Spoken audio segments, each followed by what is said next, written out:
So my day job is in education, and we're mandated now by Kate Brown to have every employee vaccinated, and that's not just every employee; it's also volunteers. And she has kind of held off on the due date until I think it's October 18, or when the FDA finally approves it. Basically, it's the FDA still has to do a final approval on it in order for her to mandate this. And I know a lot of people personally who are not vaccinated, and they've never asked, all of the non-vaccinated have never asked other people to mask up around them.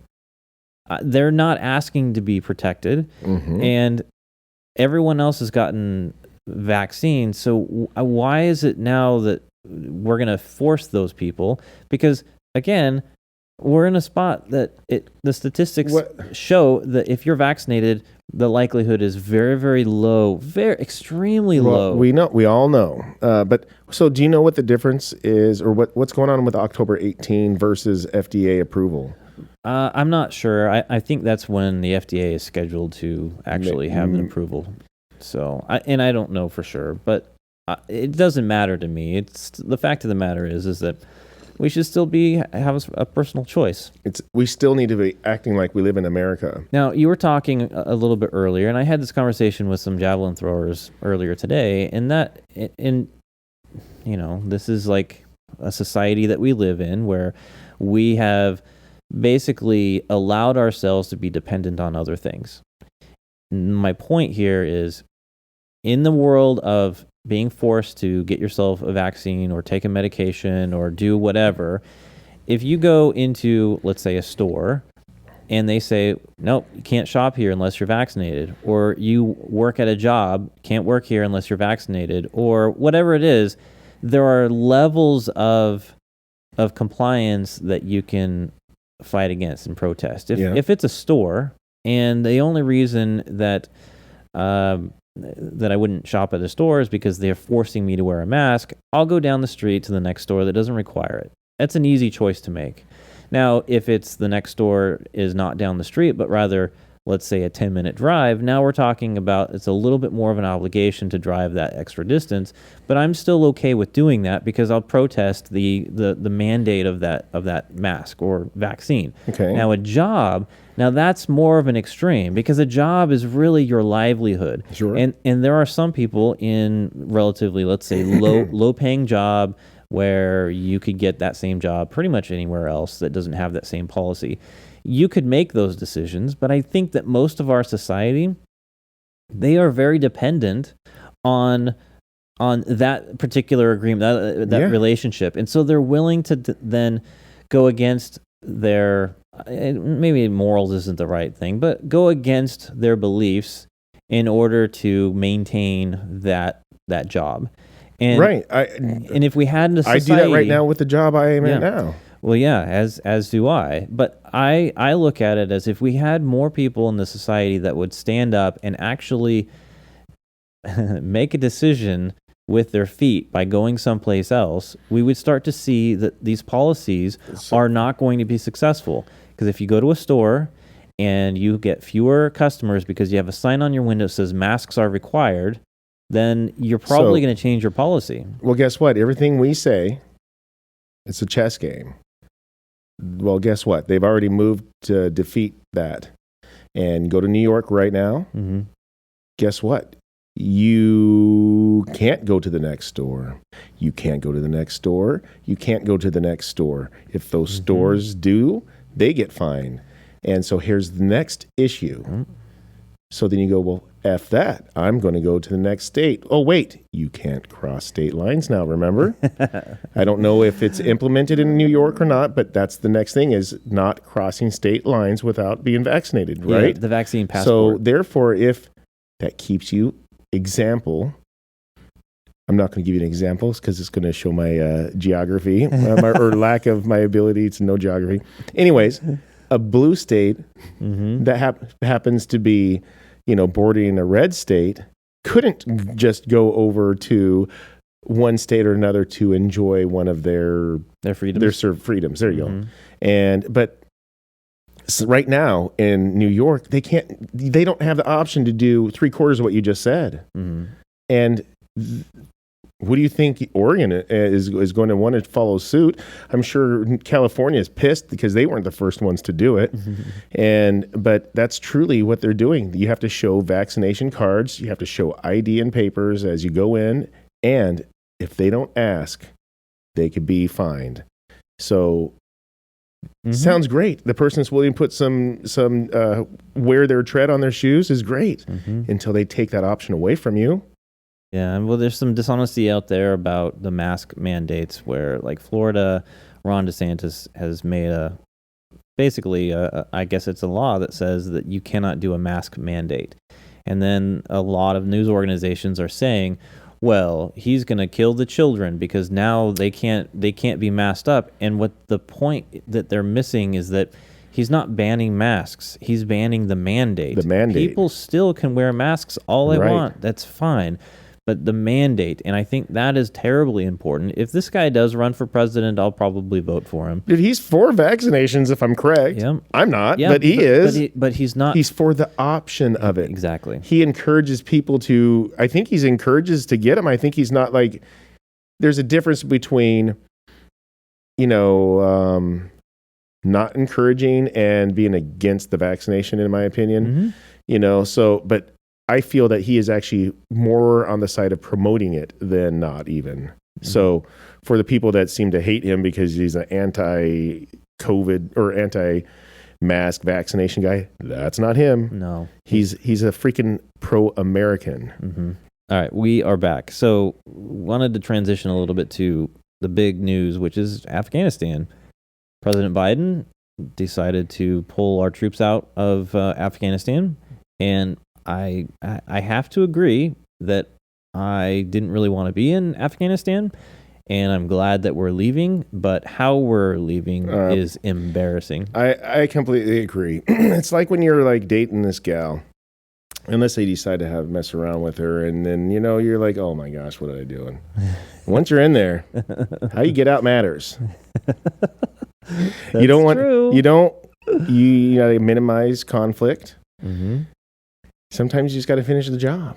Well, sometimes it's, I can recall some relationships of my past that I couldn't figure out how to get out of that relationship. And the United States is definitely in that relationship, and they're doing a very poor job of exiting. Very rarely is it good to do. So I think I could speak for a handful of Americans. I don't care what side you're on. It seems like it's the norm or close to. I believe that most of us felt like we shouldn't have been there in the first place. Yeah. In the first place. This may not be the normal feeling, but after 9/11, you know what? It was. At 9/11, I don't care who you were. You might have changed your minds now, but I promise you, at 9/12, that America wanted freaking revenge. America wanted us to go over there and turn that freaking desert into a sheet of glass. We wanted to somehow get something back for those. And I'm going to minimize this, and I'm sorry, but some 3,000 plus people that died. It's probably way more, right? But it was an emotional, personal thing for every American. And we wanted, lack of better words, revenge. A lot of us didn't think that why we need to go over there, and now we have to change them into have a democracy and change their ways. Well, guess what? They might not be ready for it.